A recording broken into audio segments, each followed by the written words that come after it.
అంటే ఒకటేంటంటే ఇవాళ చారిత్రకంగా చాలా ప్రాధాన్యత గల దినము. ఇక్కడ సోనియా గాంధీ తెలంగాణ ఇచ్చిందని చెప్పడానికి. బట్ డిసెంబర్ 9ని సోనియా గాంధీ మొదటి ప్రకటన చేసిన సందర్భం. అంటే కాంగ్రెస్ చరిత్రలోనే తెలంగాణ రాష్ట్ర ఏర్పాటు కోసం అత్యున్నత కమిటీ సిడబ్ల్యూసి కావచ్చు, లేకుంటే యూపీఏ గవర్నమెంట్ కావచ్చు, మొట్టమొదటిసారి డిసిషన్ తీసుకున్న రోజు కాబట్టి ఈ రోజుకు ప్రాధాన్యత ఉంటుంది. టీఆర్ఎస్ కూడా కేసీఆర్ దీక్ష వల్లనే ఆ దీక్ష మాన్పించడానికే ఈరోజు ఆ డిసిషన్ తీసుకున్న సోనియా గాంధీ కాబట్టి డెఫినెట్గా కేసీఆర్ గారి పేరు కూడా అందులో మిళితమై ఉంటుంది.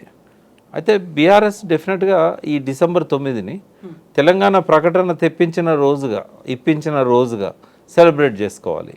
ఎందుకంటే దీక్షా దివస్ నవంబర్ 29 కంటిన్యూయేషన్ లాగా ఉంటుంది. దీక్ష మొదలుపెట్టిన రోజును కాదు సెలబ్రేట్ చేసుకునేది. వాస్తవంగా దీక్ష మొదలుపెట్టిన రోజు one of the mile stone.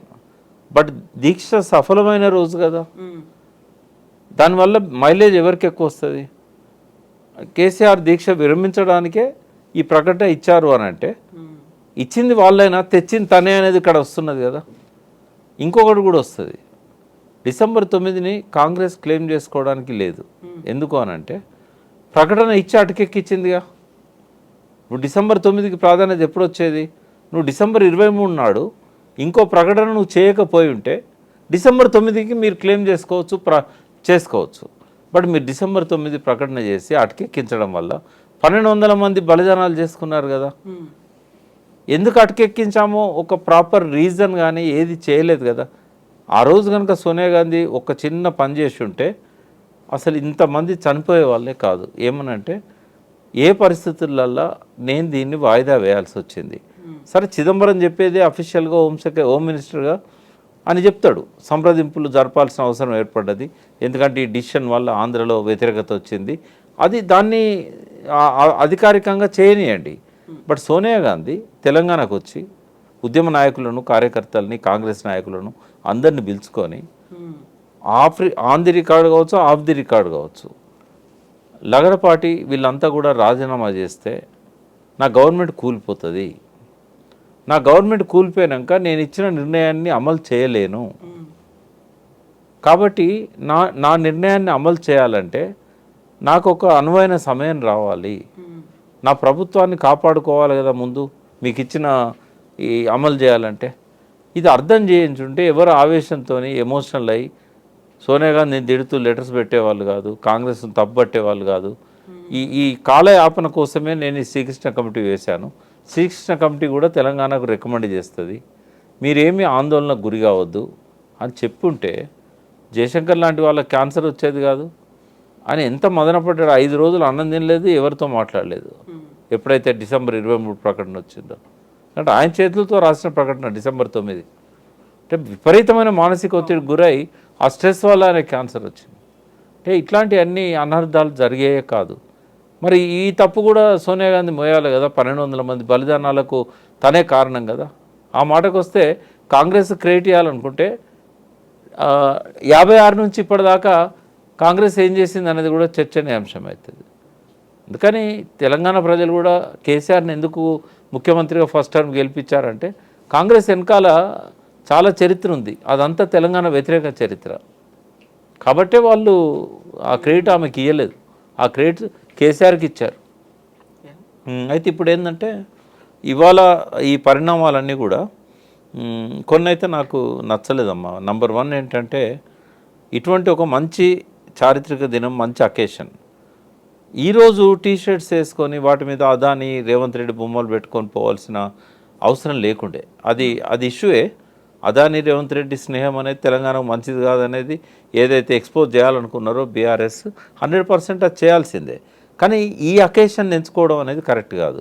ఉదాహరణ, మార్నింగ్ సెషన్లో తెలంగాణ తల్లి గురించి భావోద్వేగాల విషయంలో గట్టిగా మాట్లాడి వారి అభిప్రాయాన్ని రికార్డ్ చేసి అవసరమైతే సభ నుంచి వాకౌట్ చేసి మళ్ళీ బయటకు వచ్చి లంచ్ తర్వాత మళ్ళీ రేవంత్ రెడ్డి అదాని బొమ్మలతో పోయి ఉంటే దానికో ప్రాధాన్యత ఉండేది. లేకపోతే వాళ్ళ మాటలకు రికార్డ్ అయితే ఇంకోటి ఏంటంటే ఈరోజే కాకుండా అసెంబ్లీ ఇంకా ఉంది కదా, రేపైనా పోవచ్చు కదా. అది అంటే అంటే నేను అనేది ఏంటంటే ఈ అకేషన్ను వాళ్ళు ఆ రకంగా మిస్యూజ్ చేసుకున్నారేమో అనేది నా భావన. బయట ఎంత మాట్లాడినా అది రికార్డు కాదు. రెండవది ఏంటంటే వాళ్ళు ప్రొటెస్ట్ చేయడము, వాళ్ళని లోపలికి రానియకపోవడము. అంటే ఒకటి ఏంటంటే నేను కూడా కనుక్కున్నా, నాకు తెలిసి అసెంబ్లీ ప్రోటోకాల్స్ అంటూ ఈ డ్రెస్ కోడ్ గురించి ఏం లేవు. బట్ ఒక సాంప్రదాయం ఏంటంటే ఏమన్నా పెట్టుకొని లోపలికి వచ్చినప్పుడు ఆబ్జెక్షన్ చేస్తారు.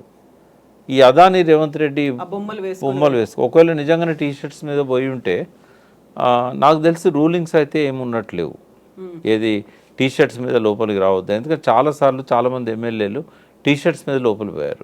ఇదే క్వశ్చన్ బీఆర్ఎస్ కూడా అడుగుతుంది. ఈ రోజు రాహుల్ గాంధీ పార్లమెంట్ కి ఇలాగే అటెండ్ అయ్యారు కదా, ఆయన కూడా టీషర్ట్ వేసుకుని అదాని బొమ్మతోనే వచ్చినప్పుడు అంటే పార్లమెంట్లో కానీ అసెంబ్లీలో కానీ ప్రోటోకాల్స్ అయితే లేవు. బట్ స్పీకర్స్ ఎప్పుడైనా రూలింగ్ ఇచ్చుంటే అది డెఫినెట్గా అనివార్యత అవుతుంది. ఇప్పుడు రాహుల్ గాంధీని అక్కడ పార్లమెంట్లో అలౌ చేసినప్పుడు ఇక్కడ వీళ్ళని కూడా అలౌ చేయాలి. కాబట్టి అది గవర్నమెంట్ తప్పుడు నిర్ణయంగానే భావించాలి. వీళ్ళని లోపలికి రానియకపోవడం అనేది ఆక్షేపణీయం. వీళ్ళు కూడా ఈ సందర్భాన్ని ఉపయోగించుకోకపోయి ఉంటే ఇంకా బాగుండేది. ఎందుకంటే తెలంగాణ తల్లి మీద వాళ్ళ నిరసనను అసెంబ్లీ సాక్షిగా లోపల చేస్తుంటే చాలా మైలేజ్ వచ్చేది. తెలంగాణ ఉద్యమకారుల మనోభావాల మీద ఒక పాజిటివ్ ఎఫెక్ట్ ఉండేది. బట్ అది చేయలేకపోయారు. బయట ప్రొటెస్ట్ చేశారు, బట్ అది అంతగా లోపల చేసినంతగా ప్రభావితం అయితే చేయలేదు. అది అయితే ఇంకొక విషయం కూడా ఇక్కడ నేను చెప్పదలుచుకున్నా. ఇందాక రేవంత్ రెడ్డి ఒక మాట అన్నాడు, ఇదేంటంటే ప్రతి ఒక్కరము మన తల్లిని అందులో చూసుకోవచ్చు అని. బయట ఒక అతను మాట్లాడుతుంటే విన్నా నేను, రేవంత్ రెడ్డి బిడ్డ, రేవంత్ రెడ్డి మనవడు వాళ్ళ తల్లులను అందులో చూసుకుంటారేమో కానీ తెలంగాణ ప్రజలు ఎవరు వాళ్ళ తల్లులను అందులో చూసుకోరు అని చెప్పి. అంటే ఒక విమర్శ కూడా బీఆర్ఎస్ వర్గాల నుంచి వచ్చింది. ఆ విగ్రహాలు రేవంత్ రెడ్డి డాటర్ లాగా ఉన్నాయి అనేది పక్కన ఫోటోలు కూడా పెట్టి ట్రోల్ చేశారు. అంటే ఎందుకు ఇట్లాంటి రూపం వచ్చింది అనేది ఒకటి. సెకండ్ ఏంటంటే రెండు చేసింది గంగాధరే. ఫస్ట్ ప్రొఫెసర్ గంగాధరు, సరే ఆయన ప్రతిభను గుర్తించి ఒక ఇన్ఛార్జ్ వీసీగా పెట్టారు. రేపు ఆయనే కన్ఫర్మ్ అవుతాడేమో, ఎందుకంటే ఆ సెర్చ్ కమిటీ ఇంకా రిపోర్ట్ ఇవ్వలేదు. అయితే సెర్చ్ కమిటీ రిపోర్ట్ ఇచ్చే వరకు ఆయనను పెట్టారు. గొప్ప చిత్రకారుడు అందులో ఏం అనుమానం లేదు. బట్ ఫస్ట్ క్యాలెండర్ కూడా ఆయన వేసిందే. ఇక్కడ ఇంకొక అంశం ఏంటంటే ఆ రోజు గంగాధర్ సాక్ష్యం ఎంతోమంది మేధావులతోని డిస్కస్ చేసి ఆ రూపాన్ని కేసీఆర్ గారు ఫైనల్ చేశారు.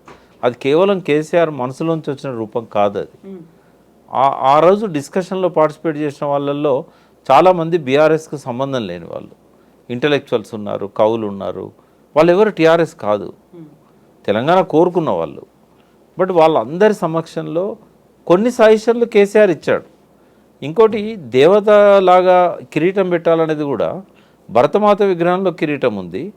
రాజా రవివర్మ దేవతలంటే ఇట్లాగే ఉంటారని చెప్పి మనకు చూపెట్టాడు. ఆయన చిత్రాలన్నింటిలో కిరీటం ఉంటుంది. కాబట్టి తెలంగాణ తల్లి అంటే ఒక దైవ భక్తి, ఒక ఆరాధనా భావం, ఈ తల్లికి అన్యాయం జరిగిందనే ఒక భావోద్వేగం, అది రావడానికి అది పెట్టారు. అది అయితే దాన్ని తీసేసి ఒక సాధారణ తెలంగాణ తల్లిగా పెట్టాలనుకున్నప్పుడు ఆ భావన రాదు. సామాన్యులు కనెక్ట్ చేసుకోవట్లేదా, ఇది మాకు ప్రతిబింబంగా కనిపిస్తోంది అనే భావన రావట్లేదా? ఎందుకంటే ఈరోజు సభలో ఎమ్మెల్యే కూనంనేని అదే మాట అన్నారు, అవి అభయహస్తం కాదు, ఆశీస్సులు ఇస్తున్నట్టుగా ఉంది, రిప్రజెంట్ చేస్తోంది సామాన్య మహిళని, ఒక తల్లిని రిప్రజెంట్ చేసేలా ఉంది విగ్రహం అనే మాట. అంటే సాధారణ ప్రజలు ఏంటంటే దాన్ని రిసీవ్ చేసుకుంటారా లేదా అనే దానికంటే వాళ్ళ మనసుల్లో ఇప్పుడు కళ్ళు మూసుకుంటే గుర్తొచ్చేది పాత విగ్రహమే. ఒకవేళ వాళ్ళు కూడా ఓన్ చేసుకున్నటువంటి విగ్రహాన్ని అధికారిక అంటే స్వేచ్ఛ ఉంది ముఖ్యమంత్రి గారికి, రాష్ట్ర క్యాబినెట్కి 100% వాళ్ళు ఎటువంటి విగ్రహాన్ని అయినా వాళ్ళు ప్రకటించవచ్చు. కానీ గతంలో ప్రజల మనసుల్లో ఉన్నదాన్ని మార్చడం అంత ఈజీ కాదు. ఒకవేళ రేపు ఇది అంటే ఉన్న వాటిని అయితే తొలగించలేరు కదా. కాకుంటే కేటీఆర్ ఒక మాట అయితే అన్నారు, ఇప్పుడు మీరు రాహుల్ గాంధీ తండ్రి రాజీవ్ గాంధీ విగ్రహాన్ని అయితే అక్కడ పెడుతున్నారు, ఆ విగ్రహం కాదు మేము కోరుకుంది, మేము తెలంగాణ తల్లి విగ్రహం అనుకున్నాం, మేము వచ్చిన తర్వాత ఆ విగ్రహాన్ని తొలగించి ఖచ్చితంగా మేము అనుకున్న తెలంగాణ తల్లి విగ్రహాన్ని అక్కడ ఏర్పాటు చేస్తామని.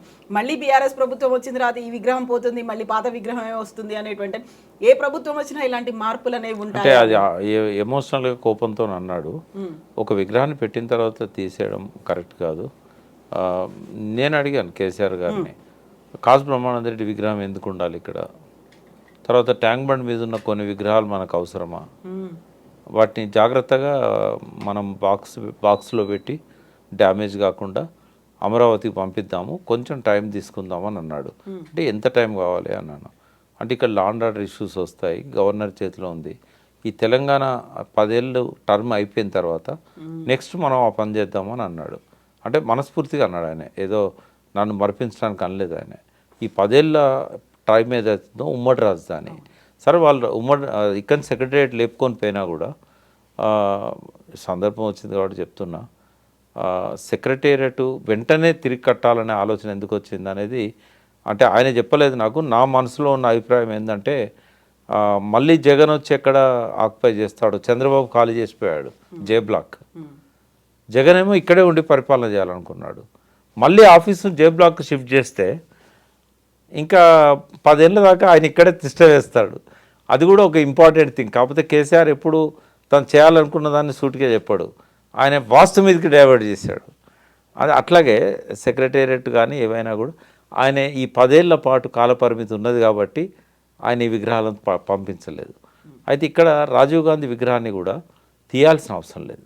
తెలంగాణ తల్లి కోసం పెట్టిన జాగాలో ఈయన రాజీవ్ గాంధీ విగ్రహాన్ని పెట్టినా కూడా రాజీవ్ గాంధీ విగ్రహాన్ని తీయకుండానే ఇంకొక అక్కడి దగ్గరలోనే ఇంకొక ప్లేస్ క్రియేట్ చేసి అక్కడ తెలంగాణ తల్లి పెట్టవచ్చు.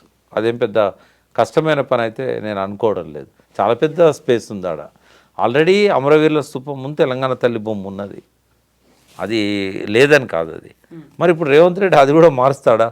అది తెలంగాణ తల్లి విగ్రహము బంగారు పూతతోని, ఒరిజినల్ బంగారు పూతతో ఉంది. అయితే అమరవీరుల స్తూపం ఏదైతే అది కట్టిన్లో కొత్తగా దీని పక్కనే జ్యోతి అక్కడ దానికి ఎదురుగా ఉందిగా తెలంగాణ తల్లి విగ్రహం. అంటే మళ్ళీ కూడల్లో పెడితే మంచిదే, లోపల పెట్టే బదులు. ఒకవేళ కూడల్లో పెట్టాలనుకున్నప్పుడు ఇంకొక ప్లేస్ ఐలాండ్ క్రియేట్ చేయవచ్చు, ఆడ ఐలాండ్లో పెట్టుకోవచ్చు, ఇబ్బంది ఏం లేదు. ఇప్పుడు కొంచెం పైకి వచ్చాక ఇప్పుడు సెక్రటరియట్ ముందు నుంచి మనం స్ట్రేట్ పోతున్నప్పుడు ఇమ్మీడియట్ లెఫ్ట్ తిరిగి అక్కడ ఫస్ట్ లెఫ్ట్ ఆడ కూడా ఒక ఐలాండ్ క్రియేట్ చేయవచ్చు.